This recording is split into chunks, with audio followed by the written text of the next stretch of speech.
오늘은 MBN 6개월 유예 기간을 둔 6개월 업무 정지가 결정된 후에 과연 언론들이 이 문제를 어떻게 다뤘는지 같이 좀 이야기해 보려고 합니다.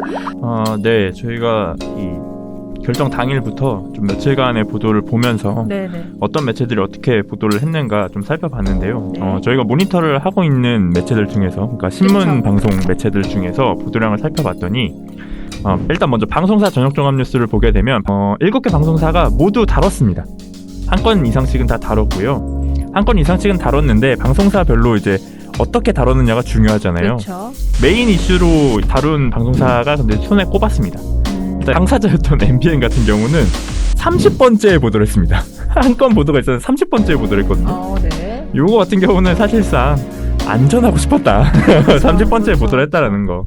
그리고 뭐 다른 방송사들 같은 경우 KBS 16번째였고요. TV조선 21번째, 채널A는 18번째였습니다. 신문도 마찬가지로 저희가 늘 모니터하는 매체들 6개 네. 종합 일간지와 2개 경제 일간지를 살펴봤는데요. 네. 신문에서도 모두 보도가 나왔습니다. 아, 그래 한 건 네. 이상 다 보도했다. 네, 한 건 이상씩은 다 보도가 나왔고요. 그래서 다루긴 다뤘는데 뭐 누구는 이 사안을 좀 종합적으로 보고 누구는 이 사안을 그냥 전달만 하고 이런 단순 류의 전달. 좀 네. 특징들이 보였고요. 그리고 마찬가지로 MBN의 자매사인 매일경제도 이 사안을 다뤘습니다. 한 건의 기사를 실었습니다. 한 건? 네, 제대로 짚은 보도가 거의 없습니다. 손가락에 꼽습니다, 정말로. 그런... 어떤 보도들이 있었는지 먼저 설명을 드리면 네. 대다수의 보도가 이 KBS 보도와 유사했는데, 그래서 KBS 보도를 대표로 하나 설명을 드리겠습니다. KBS는 보도 제목이 이거거든요. MBN 업무 정지 6개월 법적 대응 검토, 이거였어요. 다운패치고. MBN이 법정 대응 검토한다? 그렇죠. 예, 이걸 다운패치고 가지고 온 건데 방송통신위원회 결정을 어떻게 설명하냐면 초유의 중징계다라고 설명을 합니다. 이 네. 보도를 좀 더 설명드리면 그런 다음에 유예기간 6개월을 부여했고 MBN이 이에 불복하는 행정소송을 낼 경우 법원의 최종 결정 때까지 미뤄질 수 있다.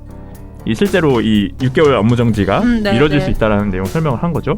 그런 다음에 MBN 측 입장을 전달을 하는데 네. 방송이 중단되지 않도록 법적 대응 등 방안을 마련하겠다. 요 입장을 하나 전달하고요. 네. 그리고 시민단체와 이 시민들의 분노를 표현하는 네. 문장을 또 하나 넣었어요. 승인 취소를 하지 않은 건 솜방망이 처벌이다. 뭐 이런 입장. 이렇게 해서 비등비등하게 다뤄주는. 그래서 결론을 내보면은 보도가 이렇게 구성이 되는 거죠. 방통위의 결정을 설명해주고 MBN 입장 소개해주고 반발하는 입장 설명해주고 끝난 보도입니다. 그러니까 이렇게 된 거예요. 좋게 말해주면 균형적인 보도라고 할 수 있고, 근데 저희가 봤을 때는 더 이야기를 해야 했던 본질은 짚지 못하고 단순 상황 설명을 하는 거에 좀 그쳤다, 이렇게 얘기를 해볼 수 있겠네요. 네, 네. KBS가 그랬고 네, 다른 나머지 방송사. 사실 뭐 SBS, JTBC 채널A 이런 보도들도 네. KBS와 유사했습니다. 거의 별반 다르지 않았고요. 네. 이게 30일 날 나온 결정이기 때문에 그쵸. 신문 같은 경우는 다음 날 이제 다루게 되거든요. 네, 네. 그래서 31일자 신문들을 봤을 때에도 대부분이 다 이런 류의 보도입니다. 상황을 전달해주는. 방송이가 이런 결정했다.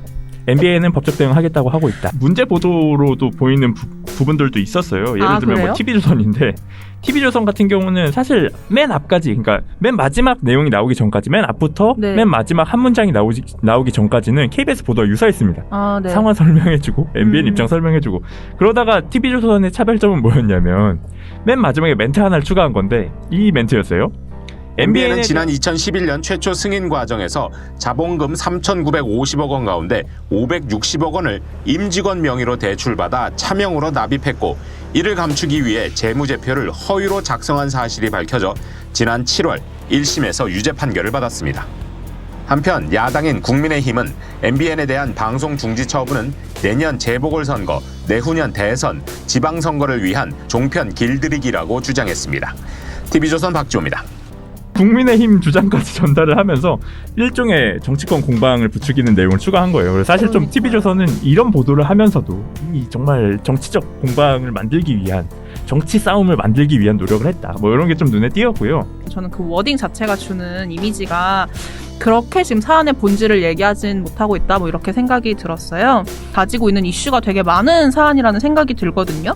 심지어 방통위는 방송법 시행령조차 무시를 한 지금 처분이라는 말이죠. 이게 시행령을 너무 명백하게 잘못 적용한 케이스라서 이제 설명을 드리는 건데, 실제 회의 내용을 보면은 김효재 방통위원이 무슨 얘기를 하냐면 가중사유랑 감경사유 얘기를 합니다. 오. 이게 그러니까 처분을 내릴 때 더 혼나야 될 이유가 있으면은 더 혼내고 덜 혼나야 될 이유가 있으면 덜 혼내는 조항들이거든요. 네네. 방송법 시행령을 제가 가지고 왔습니다. 네. 방송법 시행령에 나와 있는 감경사유. 왜냐하면 감경사유를 라고 해당한다고 가지고 했으니까. 사실상의 감경을 해준 거거든요. 네네. 승인 취소가 아니라 업무 정지를 내렸다라는 것부터가 더 센 제재보다 아래에 있는 제재를 준 그쵸, 거잖아요. 그쵸. 그게 사실상의 감경을 해준 건데 그럼 감경을 받을 사유가 있느냐? 자, 감경 사유의 첫 번째, 위반 행위가 고의나 중대한 과실이 아닌 사소한 부주의나 오류로 인한 것으로 인정되는 경우. 틀렸죠 일단. MBN의 케이스 매우 고의입니다. 그리고 매우 중대한 과실입니다. 그쵸. 왜냐? 방송 승인을 받기 위해서 MBN 회사 측에서 직접 이거는 불법으로 자본금을 충당을 한 거잖아요. 그렇죠. 직접 나서서 한 거기 때문에 매우 고의적이고 매우 중대한 과실이죠. 그래서 그렇죠. 적용이 안 됩니다. 자, 그럼 감경사유 두 번째, 위반의 내용 정도가 경미하여 시청자에게 미치는 피해가 적다고 인정되는 경우. 위반의 내용과 정도가 경미하지 않습니다. 일단 그래서 이 조항은 적용이 안 돼요. 네. 뒤에 있는 시청자의 피해가 적다라는 게 문제가 아니라 앞에 있는 조건이 성립이 안 됩니다. 위반의 정도가 경미하지 않기 때문에, 중대하기 때문에. 그래서 두 번째도 적용이 안 되고요. 세 번째, 위반 행위자가 처음 해당 행위를 한 경우로서 5년 이상 방송 사업을 모범적으로 해온 사실이 인정되는 경우. 요게 사실상 그 경향신문 사설에서도 나오지만 네. 이걸 이유로 감경을 해준 케이스라고 저는 보이거든요. 이게 일단 감경을 적용한 케이스이기 때문에 요건 잠깐 놔두고, 네. 네 번째는 위반 행위자가 해당 위반 행위로 인하여 검사로부터 기소유예 처분을 받거나 법원으로부터 선고유예 판결을 받은 경우. 이것도 해당이 안 됩니다. 왜냐? MBN 경영진일부는 이미 징역형을 집행유예를 받았고요. 그렇죠. 네. 유죄 판결을 1심에서 지금 네, 받은 명백하게 벌금형까지 받았기 때문에 네. 이건 아예 적용이 안 됩니다. 네. 그렇다면 남은 거는 세 번째죠. 세 번째가 아까 읽어드렸다시피 해당 위반 행위를 처음 했는데 5년 이상 모범적으로 방송 운영을 해왔느냐라는 거거든요. 근데 우리가 가장 간단하게 이걸 반박할 수 있는 근거는 조건부 재승인이 있습니다. 그렇죠. 방통위가 내린 결정이 이미 이게 모범적이지 않다라는 걸 증명하는 거예요. 왜냐하면 MBN이 모범적으로 방송 운영을 해왔으면 조건부 재승인이 아니라 점수를 다 넘겨서 그냥 재승인을 받았어야죠. 그렇죠. 근데 지금까지 점수를 과락하다 보니까 조건부 재승인을 받은 거 아닙니까?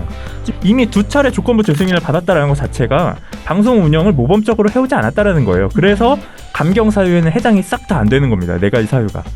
그러면 감경 사유가 안 되는 건 이제 확인을 했고, 네. 그럼 남은 건 가중 사유잖아요. 가중 사유가 적용이 되느냐 안 되느냐도 확인을 해야 되니까. 네. 그렇죠. 네, 가중 사유에는 어떤 게 있냐면 첫 번째, 위반 행위가 사소한 부주의나 오류가 아닌 고의나 중대한 과실에 의한 것으로 인정되는 경우. 가중 사유인데? 가중 사유죠. 네. MBN은 인정이 됐습니다. 네, 인정되니까. 네, 사측이 일부러 이거 불법으로 자본금을 충당하려고 했다라는 게 인정이 됐어요. 그래서 이미 1번에 체크가 됩니다. 그리고 두 번째, 위반의 내용 정도가 중대하여 시청자에게 미치는 피해가 크다고 인정되는 경우. 이거는 조건이 이미 성립됩니다. 위반의 내용 정도가 중대하죠. 그렇죠. 고의적으로 불법 행위를 해서 방송사 승인을 받은 거잖아요. 네. 이건 일단 위반의 내용 정도가 굉장히 중대합니다. 그런데 여기에 이 뒷부분 시청자에게 미치는 피해가 크다고 인정이 되느냐, 이건 따져볼 소지가 있지만 일단 이것과 별개로 가중사유의 첫 번째가 이미 적용이 됩니다. 그러니까요. 사소한 부주의나 오류가 아니라 고의나 중대한 과실에 의한 것이잖아요, 이게. 그래서 가중사유가 이렇게 명백하게 적용이 되는데 가중사유는 적용을 안 하고 감경사유에 있는 것들로만 따진 다음에 이거 감경해주자라고 해서 영업정지를 했다라는 게, 업무정지를 했다라는 게 잘못된 결정이라는 거죠.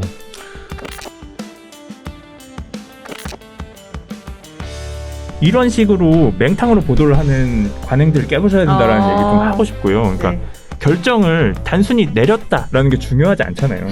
결정을 내렸는데 그럼 그 결정이 맞는 결정인지, 제대로 내린 결정인지, 더 따져볼 요소는 없는지, 이런 걸 짚어야 하는데 그게 아니라 결정 내렸다, 이렇다고 하더라, 여기는 이렇다고 하고 저긴 저렇다고 하더라 라고 하는 게 굉장히 나쁜 관행인데 이걸 아직까지도 유지하고 있고 이렇게 중차대한 사안에 그런 식의 관행을 유지하고 있다라는 게, 이런 걸 깨부셔야지 결국 모든 문제가 해결이 되는 거거든요. 그래서